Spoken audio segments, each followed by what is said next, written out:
The lyrics from Donnie McClurkin's song Stand echoed in my soul during one of the hardest seasons of my life. We hear so much about rising. We hear about soaring, overcoming, triumph. But before any one of us can rise, we must first stand. I lived my life safely. I chose a noble, secure career in education. I earned the degrees and the certifications, and I strived to check off and reach every milestone that was expected. On paper, my life looked good, but in truth, it felt hollow. Deep down, I knew that I was meant for more, but knowing something and acting on it, not the same thing. Because standing felt impossible. I wasn't standing in strength. I was standing in ashes. Ashes of the dreams that I hadn't dared to chase. Ashes of a life that looked fine, but didn't feel like me. I smiled when I was supposed to. I nodded through the small talk. I went through the motions. But inside, I was disappearing. I tried to check every box on the list. But somehow, I forgot to put myself on the list. And so, when I ultimately stood, it wasn't under my own strength. It was faith. A quiet whisper from God that said, Carolyn, you were created for more. So, I stood. Not because I felt brave, not because I had all the answers, but because I trusted that He did. And that trust didn't make my fear go away, but it gave me just enough courage to try. Just enough courage to say maybe, just maybe this isn't the end, maybe it's the beginning. And that choice, that trembling, mustard seed level faith choice began my season of rising. You see, life does not unfold in a straight line. It moves in seasons. Seasons of rising when we dare to begin again. Seasons of reflecting when we face and confront the truth that we've hidden and that we've buried. Seasons of renewal when we surrender and rebuild.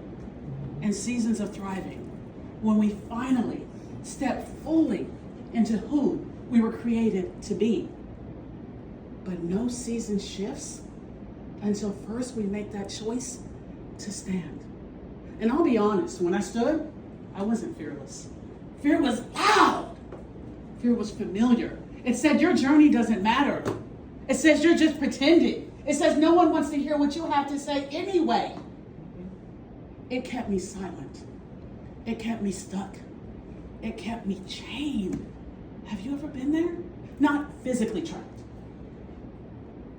but trapped in your emotions, caged by your fear, afraid to speak your truth, afraid to be seen.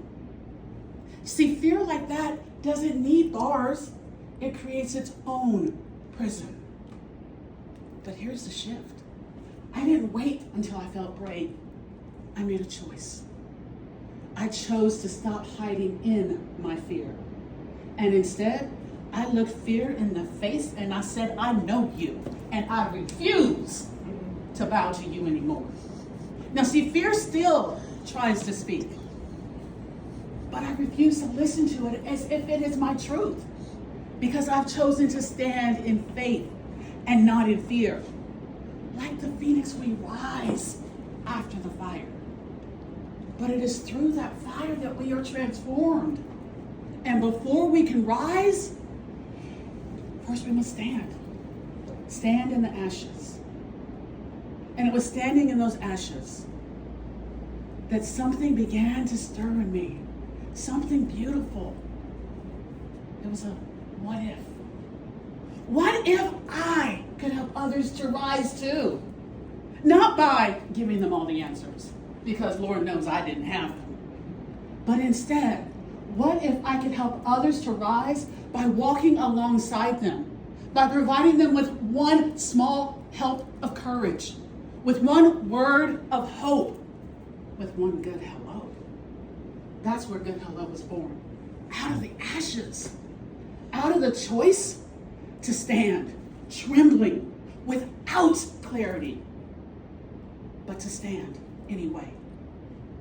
And it's that vision that has led me to begin writing a 4-book series that follows the seasons of our life. The seasons of rising, the seasons of reflecting, and of renewal, and of thriving.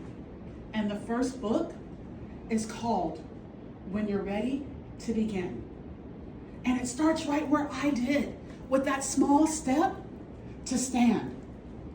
Because what we need to understand is that step, although we say it's a small step, it isn't really small. It's significant. No, scratch that. It's supernatural.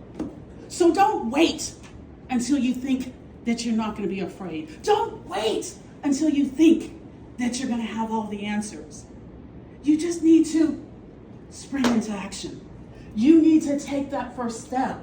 You need to understand that the beauty lies in the fact that when you choose to stand, you invite others to do the same. So here tonight, I'm inviting you to stand. Stand in your calling, stand in your truth, stand in your faith, and then, when you're ready, rise. Thank you. Yeah.